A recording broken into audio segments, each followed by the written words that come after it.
हाँ जी, की हाल चाल। कैसे हैं आप सब? बिल्कुल बेकार, क्योंकि छुट्टी नहीं मिली इसलिए। चलो ठीक है, बड़ा दुख हुआ आपकी पीड़ा को सुन के। क्या कह रहे हो?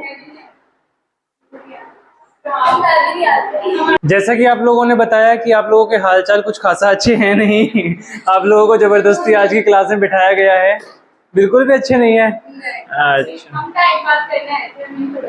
टाइम पास करने क्यों आए थे? मतलब इनका फिर आप पढ़ने के लिए आए थे? OMG, कौन सा सर्कल है आपका, इफ्रा वाला? ओह, तो आपके लिए कंफर्टेबल हो जाता। चलो छोड़ो, कोई बात नहीं, कोई आया है नहीं आया। वैसे फेस्टिवल कब है? अच्छा, मुझे लगा परसों है। चलिए जी। हाँ हाँ, कॉन्टिन्यूटी में डालूंगा, सारी देखिए। हाँ, अब और अच्छी डालूंगा इन फ्यूचर, क्योंकि मैं आवाज़ को थोड़ा सा मेंटेन करने की कोशिश कर रहा हूँ। आप लोगों को अच्छी लगेंगी आई होप। सो जाहिर सी बात है, कोशिश करता हूँ कि मैं बच्चों के लिए अच्छे से अच्छा करूँ, बट अगर बच्चे नहीं अवेलेबल रह पाते तो ये मजाक बना रही हैं हमारी एजुकेशन सिस्टम का। How bad she is man.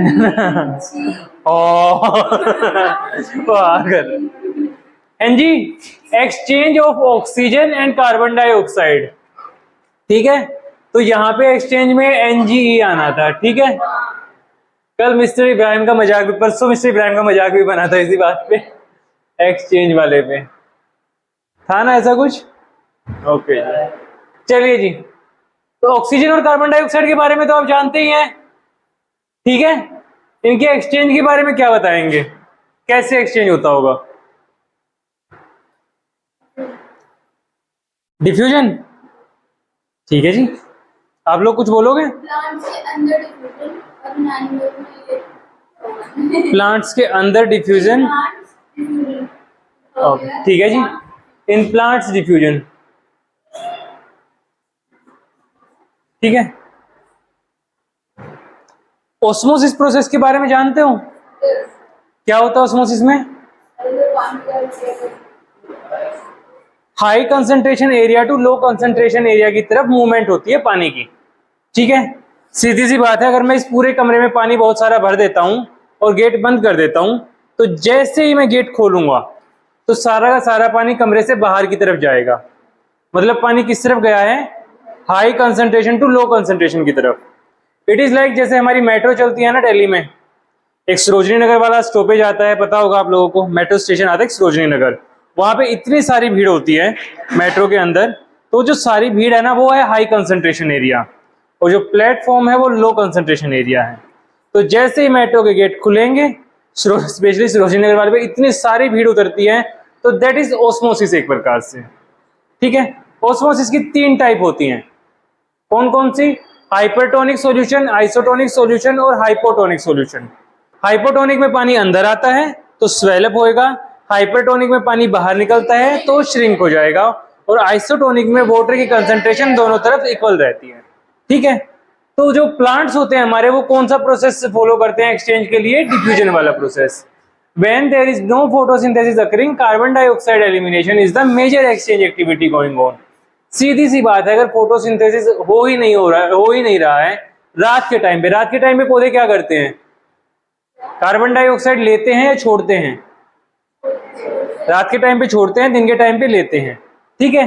तो एट नाइट जब फोटोसिंथेसिस नहीं हो रहा होता तो कार्बन डाइऑक्साइड का एलिमिनेशन हो रहा होता है। तो this is the major exchange activity that is going on at the night time, ठीक है? दिन के टाइम पे तो कार्बन डाइऑक्साइड नहीं जा सकती ना बाहर, दिन के टाइम पे गई तो पौधा बेचारा क्या एब्जॉर्ब करेगा, क्या कंज्यूम करेगा, ठीक है?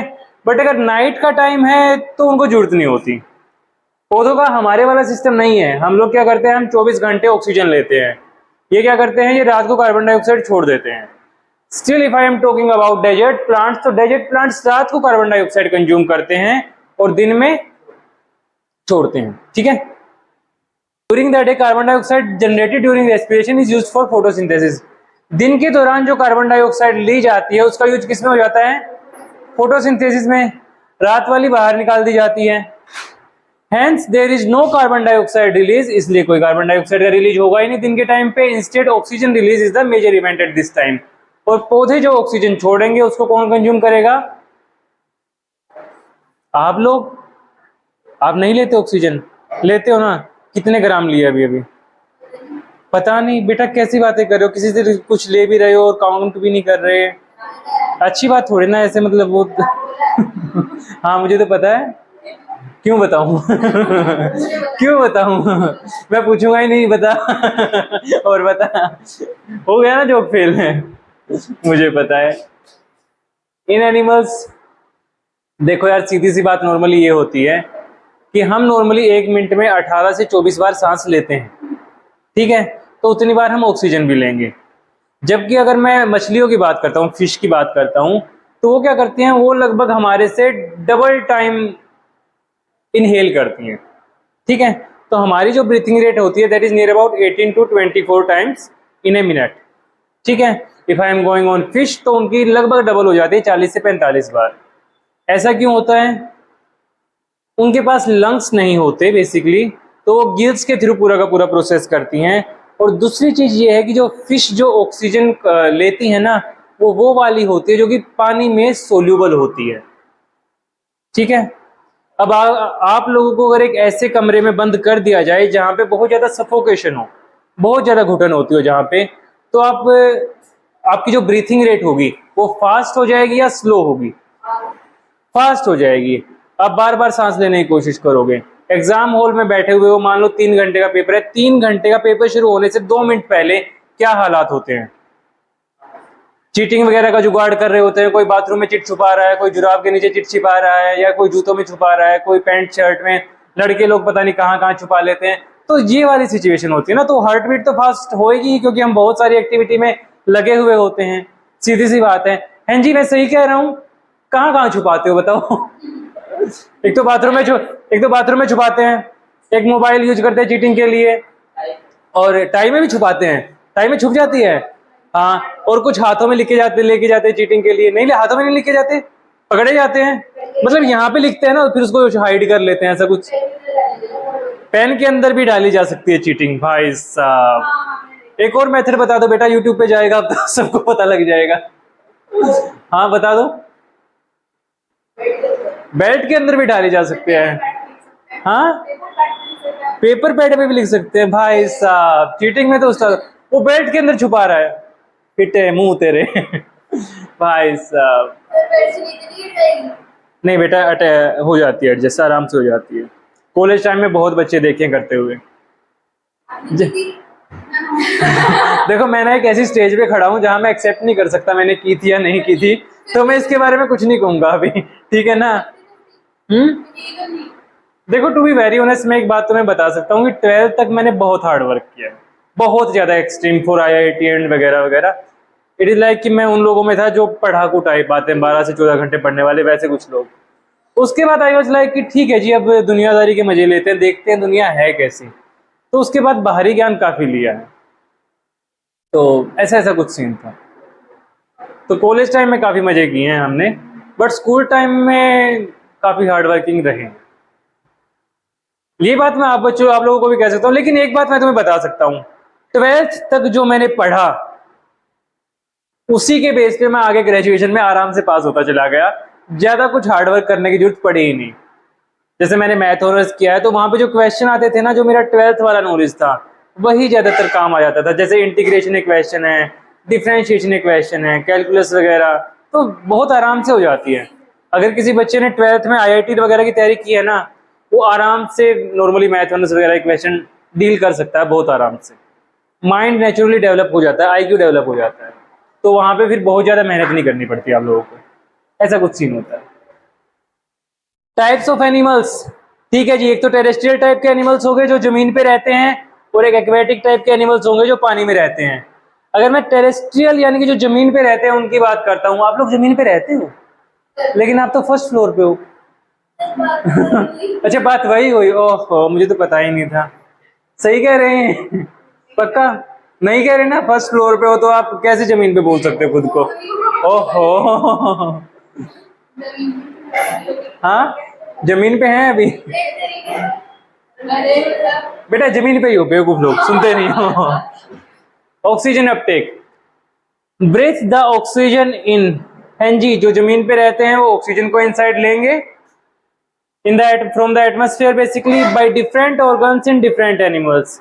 एग्जांपल, ह्यूमन बींग्स कहाँ लेते हैं? नाक के थ्रू सांस लेते हैं, विंड पाइप के थ्रू लंग्स में चला जाता है। ठीक है जी। If I am talking about aquatic animals, तो use the oxygen dissolved in water, तो हम उस जो पानी में घुली हुई ऑक्सीजन है उसका यूज करते हैं, जैसे कि मैंने अभी अभी बताया। जैसे कि फिश के केस में होता है, जैसे हम जो ऑक्सीजन लेते हैं वो लंग्स में जाती है, लेकिन फिश जो ऑक्सीजन लेगी वो गिल्स के थ्रू जाएगी। ठीक है, तो हमारी बॉडी में जो काम लंग्स करते हैं, फिशेस में वो काम क्या करता है? गिल्स। हाँ जी, बताइए आप क्या कह रहे थे? तो क्या प्लान है कल का? बता दे, क्या प्लान है कल का? मतलब इस टाइम पे जर्दा वर्दा बनाते हो तुम लोग? हाँ, जर्दा नहीं बना? अच्छा, खीर बनती है। हाँ यार, जर्दा खाता हूँ, खिलाना तो कभी, जब भी बने। कब बनेगा? अगली ईद पे? मतलब 2 ईद आती है ना, दूसरी ईद पे जर्दा बनता है। तो जर्दा कब बनता है? इसका कुछ ऐसा नहीं है कि ये कुछ पर्टिकुलर फेस्टिवल पे ही बनता है? मैं तो आज तक ये सोच रहा था कि जर्दा बनता है। अरे यार, अच्छा, तो फिर सेवइयां बनती हैं। सेवइयों को खीर बोलते हैं। सेवइयां, सेवइयां भी दूध में बनती हैं आई थिंक, है ना? सही है यार। देखो, नॉन वेज ना लगता तो टेस्टी है, बट मैं आजकल छोड़ने वाली सिचुएशन पे चल रहा हूँ, तो खाया हुआ है लेकिन मैंने पास्ट में। क्या च्युइंगम खा रहा है? फिर तब से चबाया जा रहा है, जुगाली तो करने वाला नहीं लगता मेरे को तो। है, क्या खा रहा है? कागज? कागज खा रहा है तू? भाई साहब, च्युइंगम किस में? अच्छा, मतलब आप सारी चीजें ट्राई कर चुके हो। हाय हाय।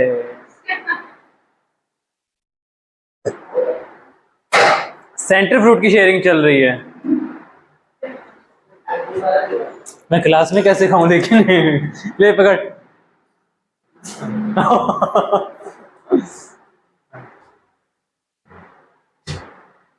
बेटा उतार लो फटाफट। हो गया? बेटा फिर तो मैं दूसरा टॉपिक चालू करा दूंगा, 7 बजे खत्म होगा तो। नाम क्या है आप लोगों के? शायद मैं भूल चुका हूँ, मुझे बाई फेस तो सारे बच्चे याद हैं। क्या नाम है? अनुषा। हाँ, आप लोग मुझे याद रहोगे अब कि आप एक ऐसे टाइम पे आए थे क्लास में जब कोई भी अवेलेबल नहीं था, तो आप लोगों के डेडिकेशन से मैं बड़ा इंप्रेस हूँ। वो बात अलग है तुम लोग जबरदस्ती रुके हुए हो, बट ये बड़ी बात है कि रुके हुए हो। रेस्पेक्ट करते हैं हम आपकी इस डेडिकेशन की। ये कह रहा है ठीक है सर, कोई बात नहीं, कर लो कर लो। क्लास में क्या सोच के आए थे कि पढ़ाई नहीं होगी आज, या टीचर ही नहीं आएगा? अच्छा, टीचर तो आएगा, पढ़ाई नहीं होगी। अच्छा अच्छा अच्छा, मतलब सभी बच्चों ने आप लोगों को धोखा दिया बेसिकली। बेटा मस्ती में आया तू? मिस्टर आयोग, मिस्टर अगर आप अकेले भी आते ना, मैं तो भी आपको पढ़ाता।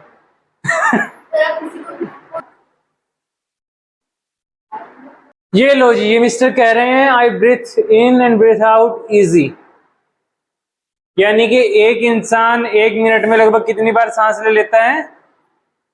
18 to 24 टाइम्स। ये ब्रीथिंग रेट है नॉर्मल ह्यूमन बीइंग की। ठीक है, वहीं अगर मैं फिश की बात करता हूं, lucky you, I have to filter water 24/7 just to stay alive. इस वजह से इनको कितनी बार ब्रीथ इन करना पड़ता है? लगभग डबल टाइम्स, यानी कि 40 to 45 times in a minute. तो एक इंसान कितनी बार सांस लेता है 1 मिनट में? 18 से 24 बार। और जो फिश होती है वो 40 to 45 टाइम्स। ठीक है, इनकी ब्रीथिंग रेट काफी फास्ट होती है। सेम एग्जांपल, जैसे आपकी ब्रीथिंग रेट एग्जाम टाइम से पहले होती है, या एग्जाम हॉल में जब वो चेक करने के लिए आते हैं ना कि किसी के पास चीटिंग है या नहीं, तो जिसके पास चीटिंग होती है ब्रीथिंग रेट से ही पहचाना जा सकता है। आराम से तेज हार्ट बीट हो जाएगी भाई साहब, आराम से पकड़ सकते हैं किसी भी चीटिंग करने वाले को। नहीं होती, मतलब एक्सपर्ट हो जाते हैं, बार बार ले जाते कि अब नहीं पकड़े जाएंगे। बेटा शक्ल देख के इतना बता सकता हूँ कि इस बच्चे के पास चीटिंग है या नहीं, इतनी तो गारंटी है, शक्ल देख के गारंटीड। हाँ, कहते कुछ नहीं वो एक अलग बात है, क्योंकि ठीक है बच्चे हैं, कोई बात नहीं, कभी कभी कर लेने देनी चाहिए, कभी कभी। लेकिन अगर वो हर बार करेंगे तो फिर तो अलाउ नहीं करूंगा। कभी कभी इस लाइक चल जाता है, कभी कभी उनको भी ये फील करा देना चाहिए कि हाँ तुम लोग डेढ़ शाने हो, कोई बात नहीं। तो इट इज लाइक कि अगर टीचर तुम्हें कुछ बोल नहीं रहा है ना, तो इसका मतलब ये नहीं है कि उसे पता नहीं है, इसका मतलब ये है कि वो छोड़ रहा है, चलो कोई बात नहीं, बच्चा है कर लेगा। हाँ, वो छोड़ रहा है, लिटरली बता रहा हूँ। नहीं तो 99% ऑफ द टाइम टीचर को पता होता है कि इनके पास है और ये ऐसा ऐसा कर रहे हैं। बस वो बच्चों को फील करने देते हैं कि हाँ सही है जी, सब बढ़िया चल रहा है, ऐसा ऐसा कुछ होता है।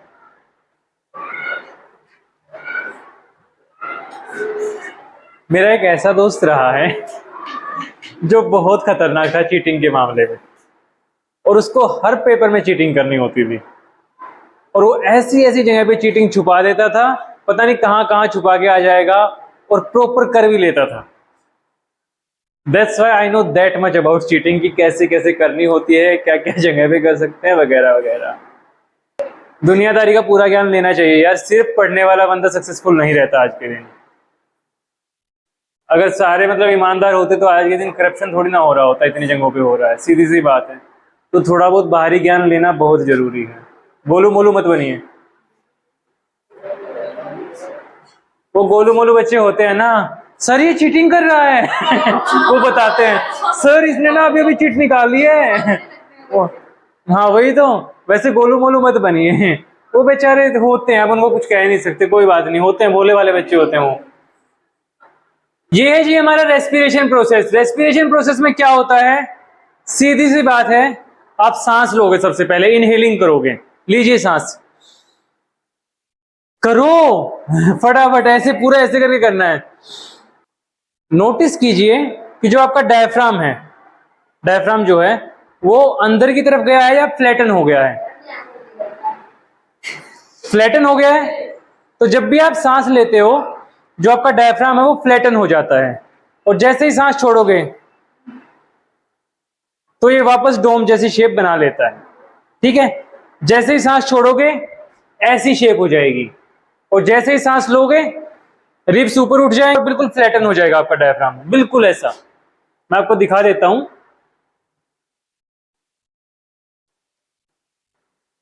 ये देखिए, ये है आपका रिब केस। जैसे ही आप इनहेल करोगे डायफ्राम फ्लैटन हो जाएगा, कॉन्ट्रैक्ट हो जाएगा। ठीक है, जैसे ही कॉन्ट्रैक्ट होगा फ्लैटन हो जाएगा। ठीक है, और जैसे ही सांस छोड़ोगे, जैसे ही एक्सहेल करोगे तो ये रिलैक्स्ड हो जाएगा और आर्क्ड अपवर्ड्स ऐसे डोम जैसी शेप बना लेगा। ठीक है, तो ये होता है जब आप इनहेल करते हो, ऊपर की तरफ सांस खींचते हो, और ये होता है तब जब आप सांस छोड़ते हो, एक्सहेल करते हो। ठीक है, तो इस वाले केस में जब सांस ली, इनहेल किया, तो डायफ्राम फ्लैटन हो गया, यानी कि कॉन्ट्रैक्ट हो गया, और जब सांस छोड़ी आपने तो डायफ्राम रिलैक्स हो गया, डोम शेप आ गई, आर्क्ड अपवर्ड्स। ठीक है, चेस्ट कैविटी डिक्रीजेस। जब आपने इनहेल किया तो चेस्ट कैविटी बढ़ गई, छाती चौड़ी नहीं होगी, नहीं हुई चौड़ी। जैसे मान लो पुलिस का या आर्मी का फिजिकल देते हो, तो उसमें मांगते हैं ना 5 सेंटीमीटर का फुलाव होना चाहिए चेस्ट में, तो जैसे ही इनहेल करोगे चेस्ट कैविटी बढ़ जाएगी। तो ये 5 सेंटीमीटर का फुलाव आर्मी में या पुलिस में डिमांड करते हैं।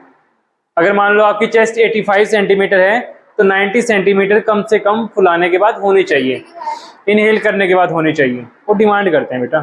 ठीक है, तो इसलिए ये होती है वो चेस्ट कैविटी, और जैसे ही आपने सांस छोड़ दिया चेस्ट कैविटी डिक्रीज हो गई। ठीक है, कितने सेंटीमीटर आपकी चेस्ट, काउंट नहीं किया, कभी मेजर नहीं किया? चेस्ट कैविटी इंक्रीज हो गई। तो इंक्रीज और डिक्रीज दोनों केसों में अलग अलग चेस्ट नापी जाती है। जाना चाहते हो पुलिस में? नहीं जाना चाहते, मतलब IAS वाईएस भी नहीं बनना? ओके, IPS भी नहीं बनना, डॉक्टर वॉक्टर कोई बनना है डॉक्टर?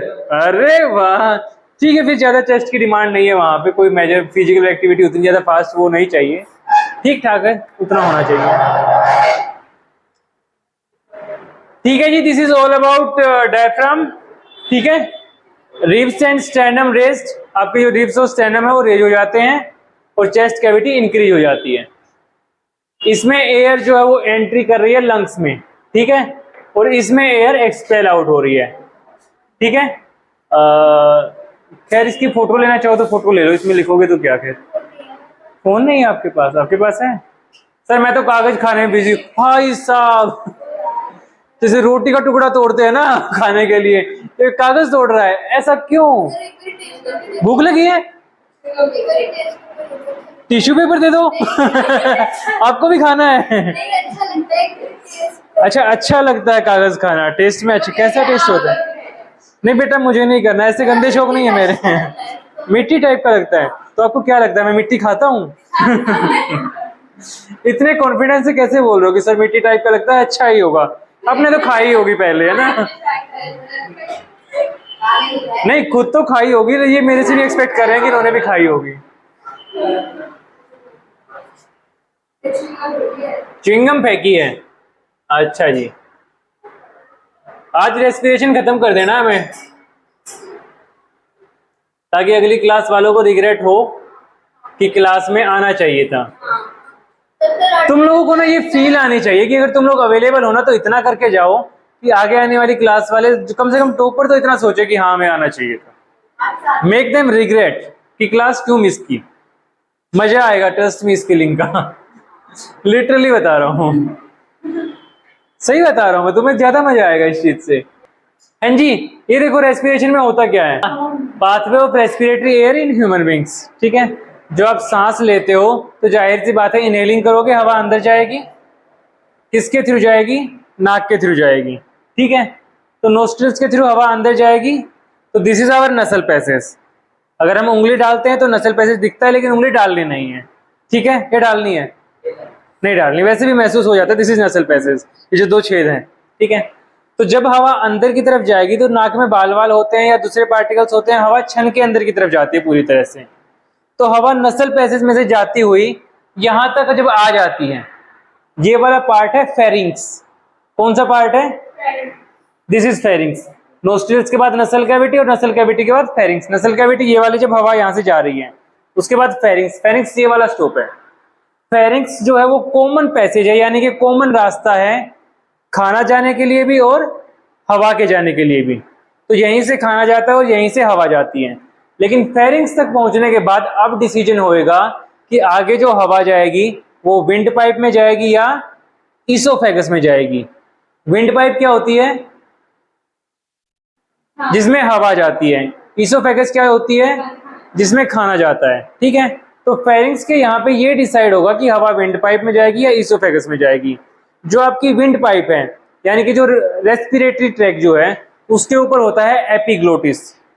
जब भी आप खाना खाते हो तो एपिग्लोटिस बंद हो जाता है ताकि खाना रेस्पिरेटरी ट्रैक में ना जा सके। लेकिन जब हवा जा रही है तो एपिग्लोटिस खुला हुआ होएगा, तो हवा आराम से अंदर जाएगी रेस्पिरेटरी ट्रैक के थ्रू, यानी कि यहाँ से फिर फेरिंग्स से यहाँ पे डिसाइड होगा अब हवा अंदर की तरफ जाएगी। उसके बाद हवा जाएगी लैरिंग्स पे। कहाँ पहुंचेगी? फेरिंग्स के बाद पहुंचेगी लैरिंग्स पे, खाना खाते हुए नहीं वैसे। हाँ हाँ, तो फेरिंग्स के बाद हवा पहुंचेगी लैरिंग्स पे। लैरिंग्स होता है, लैरिंग्स के नीचे होती है ट्रैकिया। ट्रैकिया के ऊपर होता है लैरिंग्स थोड़ा सा।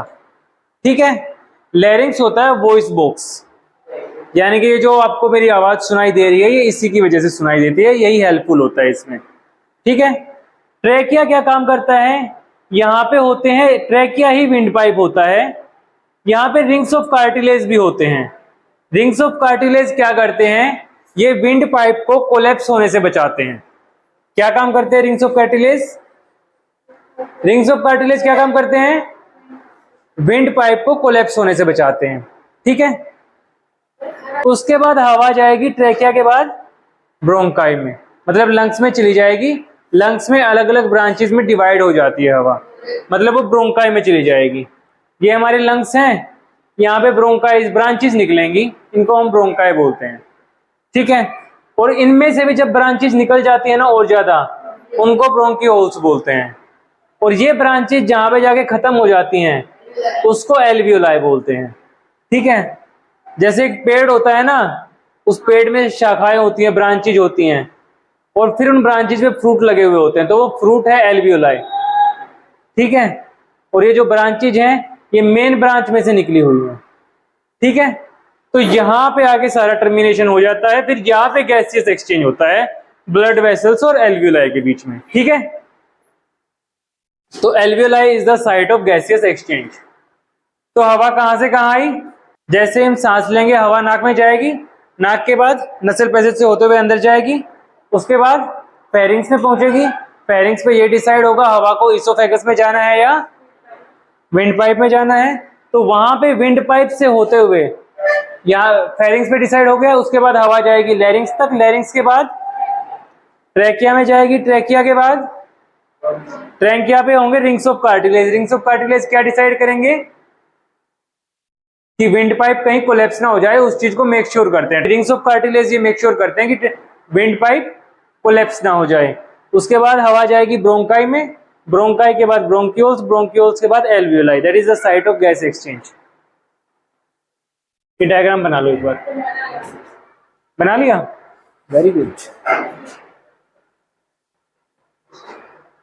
जैसे ही आपने सांस ली, हवा नसल पैसेज के थ्रू गई, दिस इज आवर नसल पैसेज।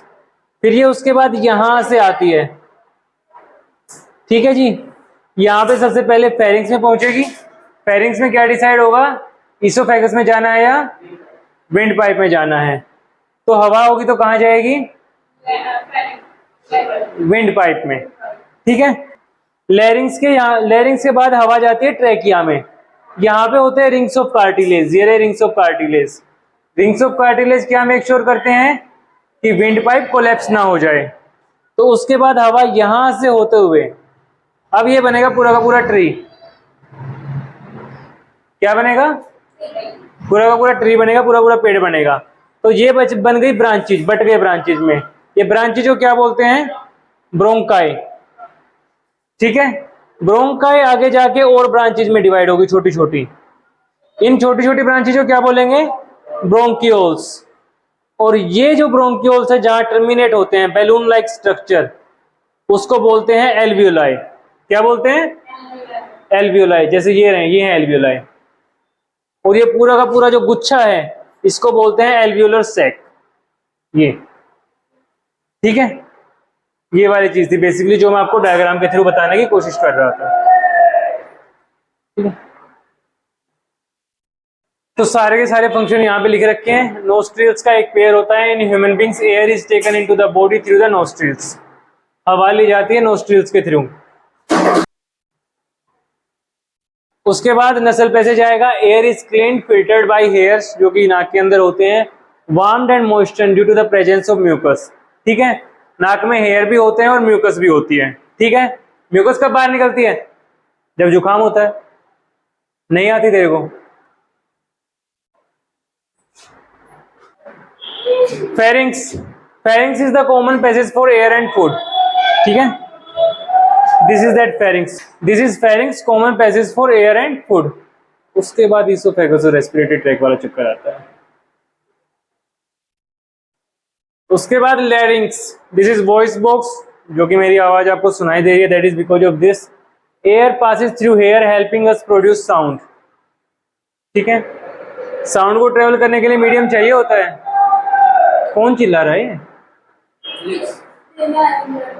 अच्छा। Air passes through hair helping us produce sound. Vocal cords are present in the larynx, vocal cords are present in the, this is what we call larynx. हर एक में ना ये yellow mark कर रखा है जो भी टॉपिक चल रहा है। जैसे लैरिंग्स में ये हो गया, फेरिंग्स में भी फिर यहाँ पे येलो था। अब ट्रैकिया है तो ट्रैकिया अगेन येलो, ठीक है। ट्रैकिया बेसिकली विंड पाइप ही होता है, a tube that carries air to the lungs. Rings of cartilage are present to ensure that the air passage does not collapse. ठीक है, क्या इंश्योर करते हैं रिंग्स ऑफ कार्टिलेज? जो हवा का जो जाने वाला रास्ता है वो कोलैप्स ना हो जाए, आराम आराम से हवा जाएगी properly. Bronchi, trachea divides into 2 bronchi, 1 for each lungs. ठीक है जी, दिस इज आवर ट्रैकिया, और ट्रैकिया डिवाइड होता है 2 ब्रोंकाई में। ठीक है, और ब्रोंकाई कहाँ डिवाइड हो जाते हैं? Bronchioles. Bronchi further divided into smaller tubes known as bronchioles. Connection connects bronchi to alveoli. ठीक है, लास्ट वाला जो पार्ट होता है दैट इज alveoli। तुम्हें खुद समझना चाहिए यार, नहीं बोल रहा हूं तो इसका मतलब चुप होना है बिना कहे। नहीं जी, हम तो डांट मारने खाने के बाद चुप होंगे। Alveoli, within the lungs the passage divides into smaller and smaller tubes with which finally terminate into the balloon-like structure which are called alveoli. तो these are alveoli, ये जो balloon-like structures हैं, और इस पूरे के पूरे को alveolar sac बोलेंगे। This is what alveolar sac is. The alveoli provide surface where the exchange of gases can take place. यहाँ पे क्या होता है? यहाँ पे क्या होगा? Exchange of gases take place. कहाँ पे? alveoli में। Alveoli contain an extensive network of blood vessels for diffusion of gases. ठीक है, यहाँ पे ना blood vessels भी होती हैं। जैसे आपने सांस ली है, सांस के बाद जो ऑक्सीजन आपकी बॉडी के अंदर गई है, ऑक्सीजन फाइनली विंड पाइप से होते हुए यहाँ पे अलग अलग ब्रांचेस से होते हुए एल्वियोलाई में आके रुक गई है। ठीक है, अब ये एल्वियोलाई हमारी ब्लड वेसल्स तक कैसे जाती है?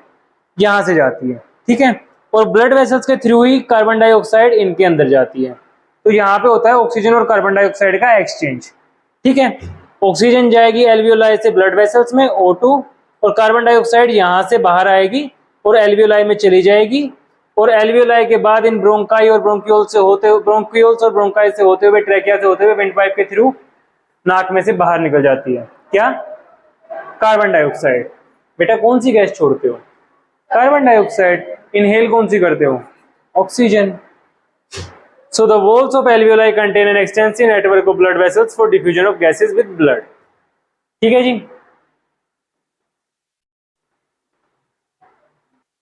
Air is sucked into the lungs and fills the expanded alveoli.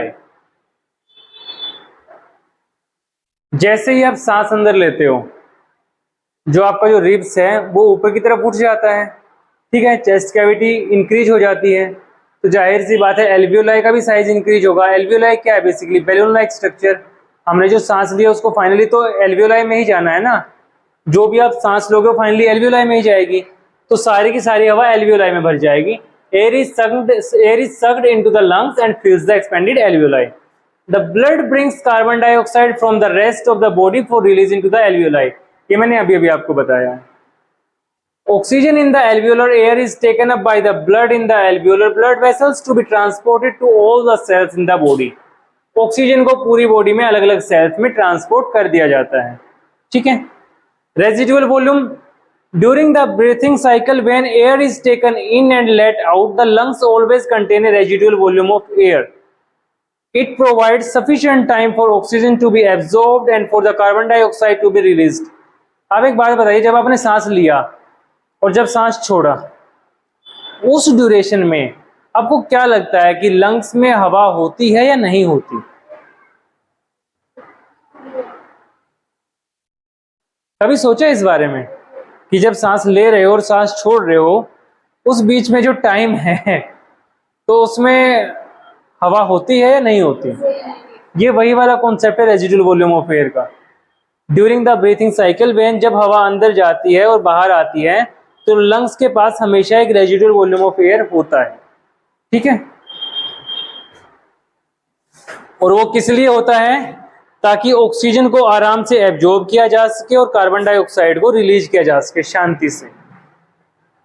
नहीं तो कोई भी महाशय बोल सकते हैं कि सर खाना खाते हुए भी तो ऑक्सीजन और कार्बन डाइऑक्साइड में प्रॉब्लम आ सकती है, इनटेक को, इनहेल और एक्सहेल में, है ना? तो बेटा उसका आंसर ये है। ठीक है, अरे बहुत लंबे हो गए बाल, टेंशन मत ले, अब कितने लंबे करेगा।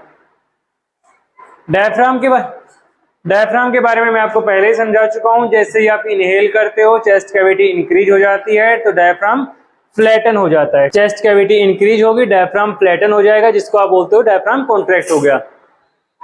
कॉन्ट्रैक्ट हो गया डायफ्राम, यानी कि फ्लैटन हो गया। ठीक है, चेस्ट कैविटी इंक्रीज हो गई, रिब्स और स्टेर्नम रेज्ड हो गए ऊपर की तरफ, ठीक है, उठ गए रिब्स और स्टेर्नम, ठीक है। और जैसे ही सांस छोड़ देते हो रिब्स और स्टेर्नम ओरिजिनल पोजीशन में आ जाएंगे, डाउन हो जाएंगे, चेस्ट कैविटी डिक्रीज हो जाएगी, डायफ्राम रिलैक्स। जैसे डायफ्राम रिलैक्स हुआ तो ये फ्लैटन है या मुड़ा हुआ है, मुड़ा हुआ, यानी कि आर्क शेप में, डोम शेप भी बोल देते हैं, आर्क्ड अपवर्ड्स, ठीक है। हीमोग्लोबिन, हीमोग्लोबिन क्या काम करता है? It is a respiratory pigment जो कि ऑक्सीजन को लेके जाता है और डिफरेंट डिफरेंट पार्ट्स तक पहुंचा देता है, ठीक है। तो respiratory pigment in human beings,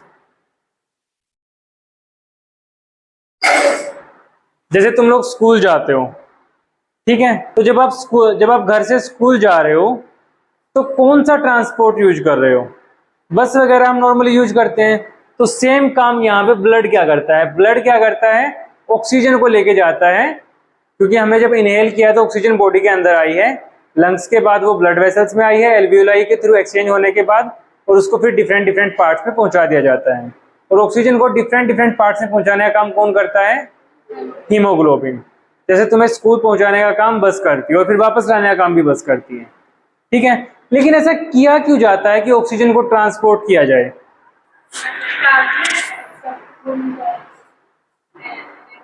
एक छोटा सा आंसर तो हम ये दे सकते हैं कि लास्ट क्लास में पढ़ा था, रेस्पिरेशन प्रोसेस ढंग से हो सके, क्योंकि ग्लूकोज जब ऑक्सीजन के साथ मिलता है तो एनर्जी रिलीज होती है, ठीक है। तो जब तक ऑक्सीजन पर्टिकुलर सेल तक नहीं पहुंचेगी, ग्लूकोज नहीं मिलेगा, रेस्पिरेशन वाला प्रोसेस नहीं होगा। या फिर दूसरी एक्टिविटी करने के लिए भी हम ऑक्सीजन का ट्रांसपोर्ट करते हैं हीमोग्लोबिन के through. Respiratory pigment take up oxygen from the air in the lungs. Respiratory pigment कौन? यानी कि haemoglobin. Take up oxygen from the air in the lungs and carry it to the tissues which are deficient in oxygen before releasing it. इसको वहां तक पहुंचाते हैं जहां जहां पे डेफिशिएंट होगी ऑक्सीजन, यानी ऑक्सीजन कम होगी। It has high affinity for oxygen, haemoglobin की बात हो रही है। Present in red blood cells, haemoglobin कहां प्रेजेंट होगा? रेड ब्लड सेल में। Carbon dioxide is more soluble in water than oxygen and hence is mostly transported in the dissolved form in our blood. Carbon dioxide और oxygen में कौन ज्यादा soluble होता है? Carbon dioxide. लेकिन carbon dioxide ज्यादा soluble क्यों होती है? इसका रीजन बताइए। Carbon dioxide is more soluble in water, why? Volume ज्यादा होती है? नहीं जी, अगर मैं ऑक्सीजन की स्ट्रक्चर बनाता हूं, कोवलेंट बॉन्ड है, स्टेबल है, ठीक है। ऑक्सीजन एक ऐसा एलिमेंट होता है जिसकी ना इलेक्ट्रोनेगेटिविटी बहुत ज्यादा होती है, यानी कि उसकी टेंडेंसी ना खींचने की बहुत ज्यादा होती है, इलेक्ट्रॉन को खींचने की।